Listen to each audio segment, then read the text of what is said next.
Aloha, this is lesson 152 from A Course in Miracles with Hope Johnson. The power of decision is my own. No one can suffer loss unless it be his own decision.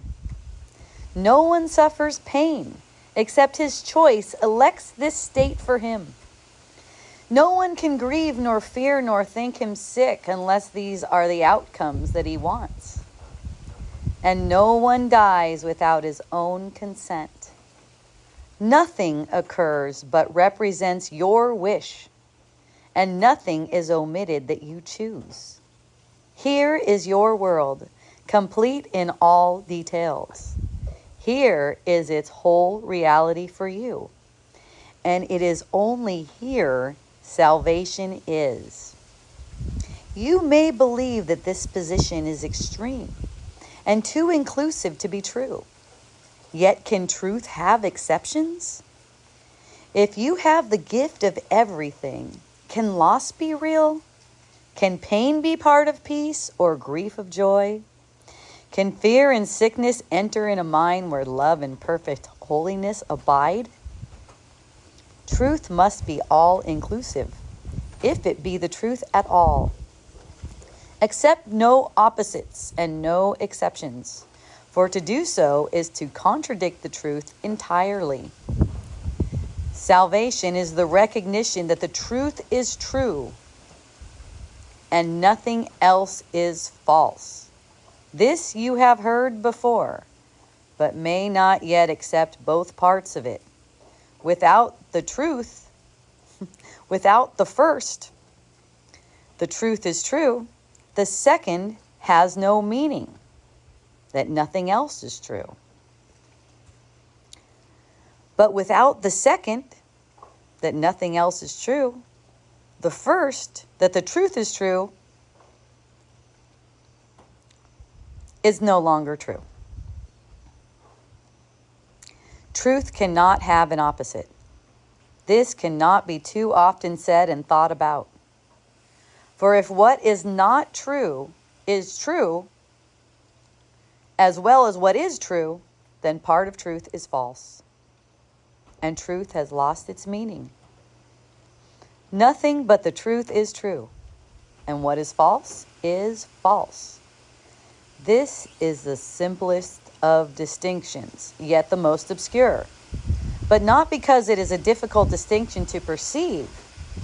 It is concealed behind a vast array of choices that do not appear to be entirely your own, and thus the truth appears to have some aspects that belie consistency, but do not seem to be but contradictions introduced by you.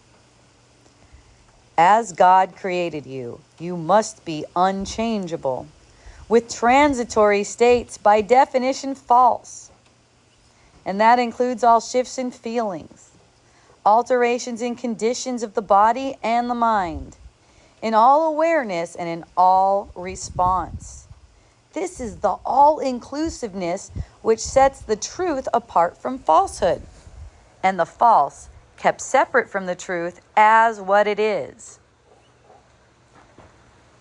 Is it not strange that you believe to think you made the world you see as arrogance? God made it not. Of this you can be sure.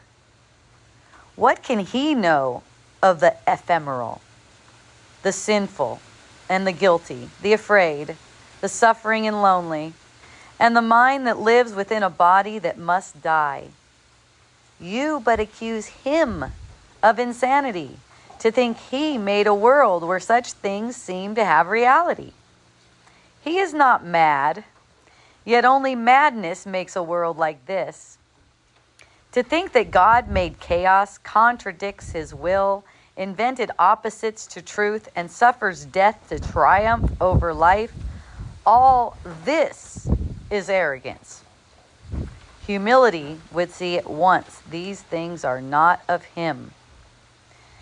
And can you see what God created not? To think you can is merely to believe you can perceive what God willed not to be.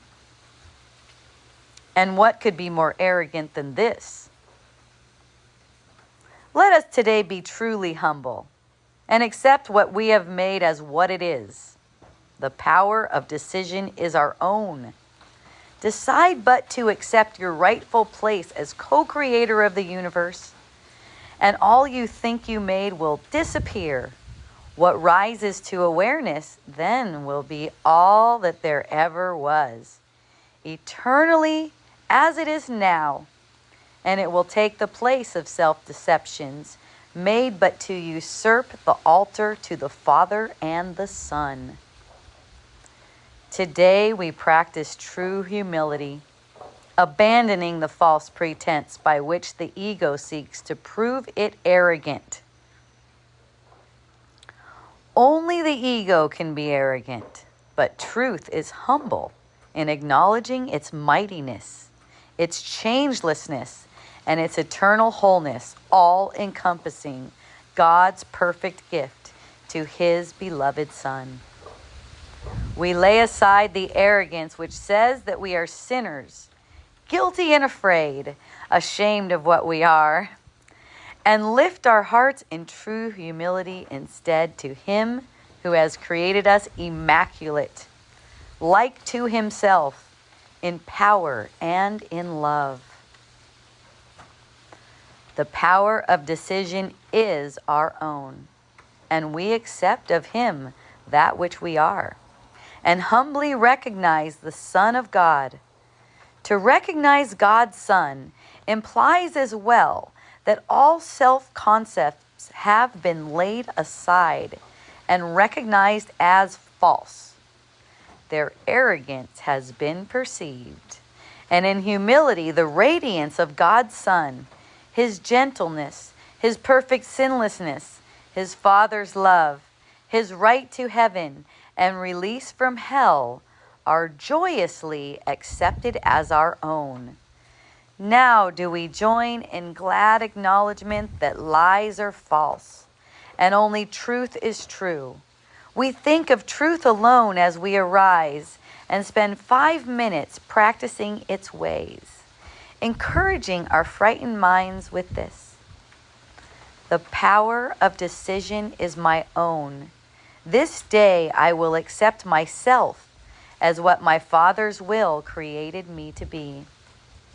Then will we wait in silence, giving up all self-deceptions, as we humbly ask ourselves that He reveal Himself to us.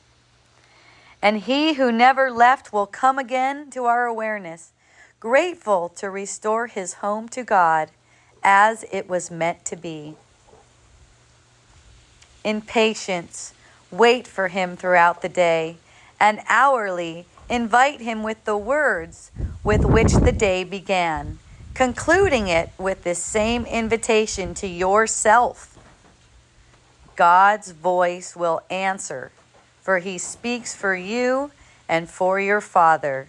He will substitute the peace of God for all your frantic thoughts, the truth of God for self-deceptions, and God's Son for your illusions of yourself. Hooray! Ooh, the power of decision is my own. So good, so good. So you know how I was expressing in the last lesson that I enjoy the feelings. I enjoy the feelings. You know why? Because they're transitory. And in their transitory nature, that's where I can actually accept my own salvation. See? So when a feeling, let's say a sad feeling or rejected feeling arises in the body's energy field, right? That's an indication that there's something to be forgiven here. And because of that knowing, you're allowing the undoing. In allowing the undoing, that's the joy. In not allowing the undoing, that's where you're chasing ego thoughts, right? So the upset feeling shows me there's something to be resolved. That doesn't mean I even need to do anything. Just to know that that's the case And it's not really about what it seems to be about. There's no person being mean to me. That is not a possibility at all. This allows me to see the Son of God as he is.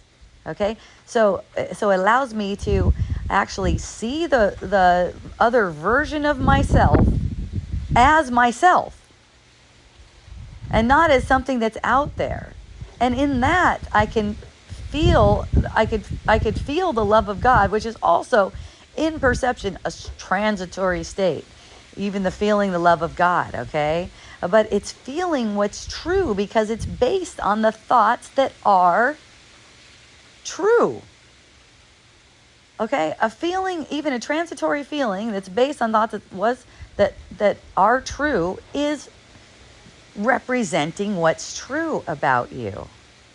So that's why I say I can enjoy it, because it's always so revealing. It's revealing what I don't need anymore.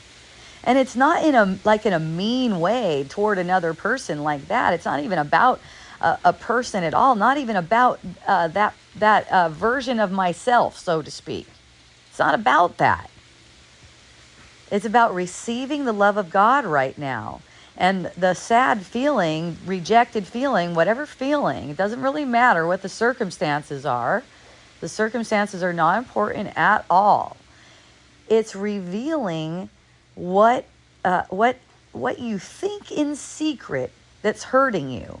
And you may or may not even see those thoughts. You don't need to be any focused on that in that way. It's just a matter of receiving the love of God. And this thought is really helpful. The power of decision is my own. So, it's basically comes down to, will I align with the voice for truth, or will I listen to the voice for fear? When you're looking at the circumstance framed in the Holy Spirit's perspective, your feeling is uplifted because you're listening to the voice for truth. Even if there's a sad thought, because even a sad thought represented by a sad feeling, okay, is never touching you. Only the ego can even feel those feelings. And so they're not real. The ego is not real. The ego is projected. So they're unworthy of you because they're based on thoughts that deceive. And that's why they seem to hurt. When you're aware that it's only deception, you can actually hold a feeling of sadness with gentleness wrapped around it. And it's not like the sadness that you know when you're following deceit. It goes deep and it's powerful and it's joyful too, if you could see that. So it's like welcoming these gifts that are brought about by perception through feeling, and being grateful too to the one who seems to have helped you, the version of yourself, which is really you, who seems to have helped you to see what you're holding against yourself. In that, no love is lost between you. No, let's say, disengagement needs to occur. Love just continues to blossom in that. Everyone is healed by your choice to see through the frame that would encompass everything when you only listen to the voice for truth. See? And what this lesson is really driving home here is that there's no opposite to the voice for truth. There's no exceptions to that. So wallowing in any upset feeling is not necessary and actually not fruitful, except, to the point where it can bring you to your knees and go, hey, you know what? I'm doing it wrong. I'm wallowing in deception. And to wallow in deception is merely to listen to the thoughts that deceive you. Like, fuck that person and any thoughts that relate to that. Let it be brought up, though, first to the surface.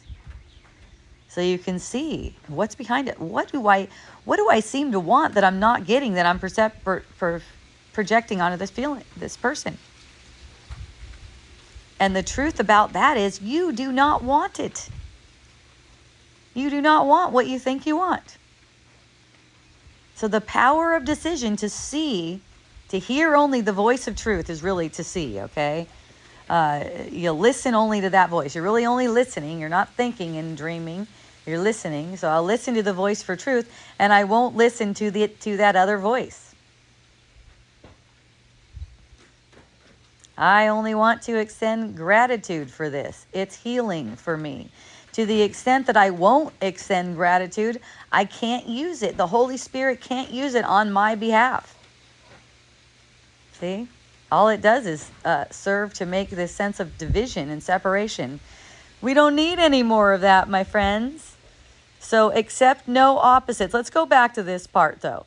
I really like this part. I went over it several times before I was able to read it for you guys, because it was kind of confusing the way it was said. And I don't know if I even said it in a way that you can understand. Let's see. Okay. Salvation is the recognition that truth is true. That's the first part of it. And nothing else is true is the second part of it. This you have heard before, but may not yet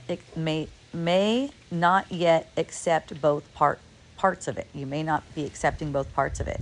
So without the first, the second has no meaning. If the truth isn't true, then the second part, nothing else is true, has no meaning. And if the second part isn't true, nothing else is true, then the truth is true, has no meaning. That's what that wanted to drive home for you guys. That you can't accept untruth.